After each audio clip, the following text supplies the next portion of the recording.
In the Republican National Convention this week and the latest developments from the president and the Postmaster General on voting by mail, there's a lot to weigh in tonight. With that, we welcome Congressman Greg Steube. Thank you for joining us tonight, Mr. Steube. Yeah, thanks for having me. It's great to be here. So first off, let's start with what we ended our last roundtable with, vote by mail. You got a chance last week to actually question the Postmaster General in a committee hearing on Capitol Hill. What was it that you asked of him, and how did he respond to all of it? Yeah, I think it's important for your viewers to know the distinction between what the Democrats call universal mail-in ballots and what we do here in Florida. There's a lot of safeguards here in Florida in absentee voting because we verified who these individuals are. They're registered voters, they're citizens of our country, they're residents of the counties that they're voting in, versus universal mail-in ballots that the president opposes, that Democrats want to institute nationwide. Has been in bills that I voted against that would send ballots to every person in that state, regardless of whether they're here legally, regardless of whether they're qualified to vote, regardless of whether they're still alive. Ballots would go to people that are still on the voters' rolls, which I think would be disastrous for our country. So there's been a lot of distinction, and there's a lot of discussion and confusion around the difference between what we do here in Florida with absentee voting and the universal mail-in voting that Democrats are trying to push nationwide. Yeah, you mentioned a lot of confusion. There is a lot of confusion about it. We hear people, it's one of the main things people are talking about these days, the primary and the general election. And we're seeing lots of things on social media about voting by mail versus absentee ballots. So let's talk a little bit about that. What exactly, I mean, the president himself has harshly criticized voting by mail, but he himself voted here in Florida, as well as many members of his administration, all while fighting some efforts to expand vote by mail practices. So let's clarify this for our viewers, can you? Yeah, so what the president is talking about is universal mail-in ballots, which is just it's just exactly what I described. It's sending ballots to every person that is present in their state. So you would have illegal immigrants, you would have ballots just being sent out in mass. We wouldn't know who those ballots would be coming from. We wouldn't know if they're actual voters registered to vote in those counties, which is hugely problematic in these states that are allowing this to occur. In Florida, we have absentee voting. I vote by absentee voting, so I'm freed up on election day to go do the things I need to do as a candidate. So in Florida, we verify who these individuals are. We get specific information when they register to vote. They have to do a process where they sign and their signatures have to match. And they're only one ballot for that individual. It's not hosts of ballots being sent out, and we don't know who those ballots are coming back from. So it's a very important distinction. The president has said that he supports the way we do it here in Florida. There are a ton of safeguards and procedures in place here in the state of Florida to ensure that your absentee vote by mail is counted, and it's actually the person that is voting, versus in these universal mail-in states like the state of California, you don't actually know who that ballot is coming from. Okay, well, we could probably talk on this single conversation for quite some time, but I want to get to a few other topics with you tonight. Moving forward, what challenges do you think that some of the parties, the Democratic and the Republican parties, will face trying to win an election right now in the time of a global pandemic? I mean, that's got to be quite a challenge. Well, I mean, what a difference between the message that Republicans have and the president had last night and we had this week in our vision for the country, and a difference from where the Democrats are on that.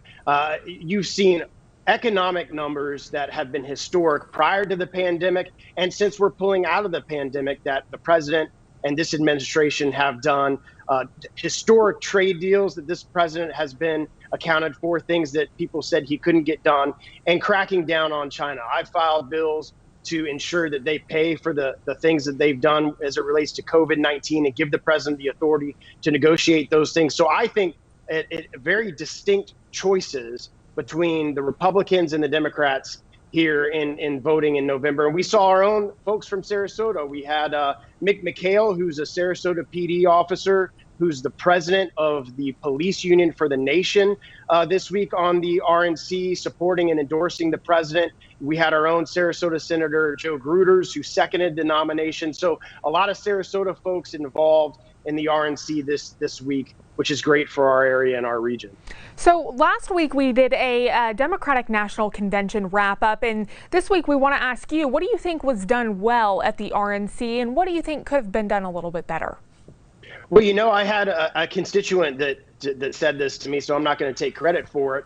But he actually said that it's actually good that we weren't in a big auditorium where you can't hear people and there's speaking over stuff and all this activity going on. And the way it was done virtually, where each individual was walking up and some people remotely testifying and giving their testimony about the different things that were going on. Like Ann Dorn, I thought, did an excellent job the other night talking about her husband that was brutally murdered and her story. And I don't think you would have gotten that impact and be able to draw into what she is saying.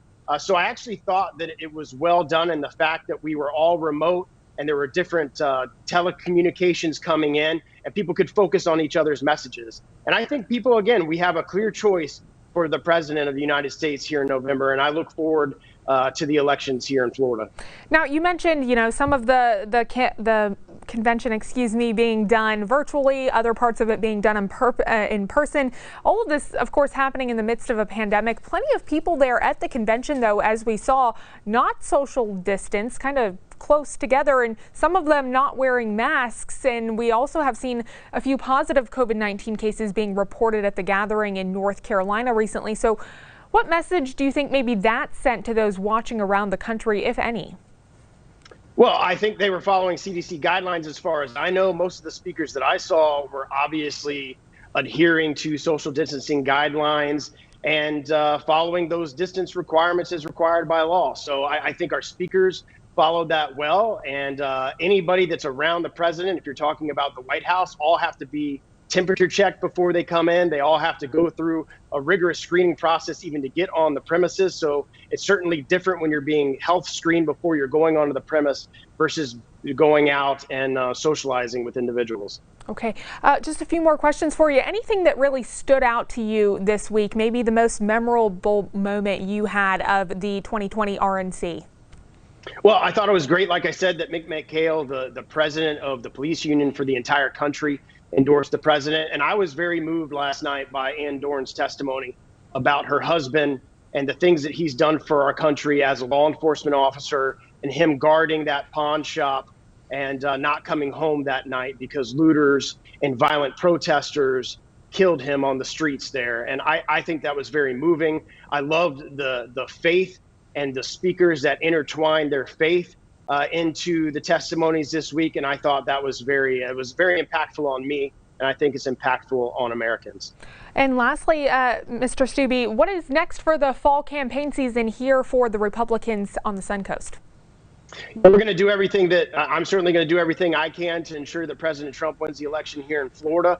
I'm helping candidates all across our state that are in tough districts, and hopefully that we can flip those seats from R to D. I was up in Tampa this week helping a candidate up there, and we're doing things that we can across the country, helping each other to try to win. And we look forward to flipping the House in November. All right. Mr. Steube, thank you so much for joining us tonight. A pleasure speaking with you as always. Thank you.